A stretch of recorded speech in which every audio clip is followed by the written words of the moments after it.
যে যে বিষয়ে প্রার্থনা করে সেটা আল্লাহ কবুল করেন, যে যে কোনো বিপদে পড়েছে আল্লাহ তাকে উদ্ধার করেন। তবে যার জেনার সম্পর্ক আছে তার কথা আল্লাহ কবুল করেন না। আমি কি দিয়ে বুঝাই জেনা কত বড় বিপদ?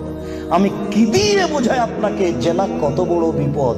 যেটা ঘরে ঘরে হচ্ছে, যেখানে সেখানে হচ্ছে, যেটা মানুষের কাছে আজকে পাপের কাজ নয়। শোনো, মুনাফিকি করো না বক্তব্যের সাথে। এই ছেলে, তোমাকে আমি কঠিন ভাবে বলে যাচ্ছি, তুমি বক্তব্যের সাথে মুনাফিকি করো না। এখান থেকে উঠার আগে মোবাইলে যত মেয়ের নাম্বার আছে তুমি কেটে দিয়ে উঠবা। জিন্দেগিতে কোনোদিন কোনো মেয়ের সাথে গল্প করো না।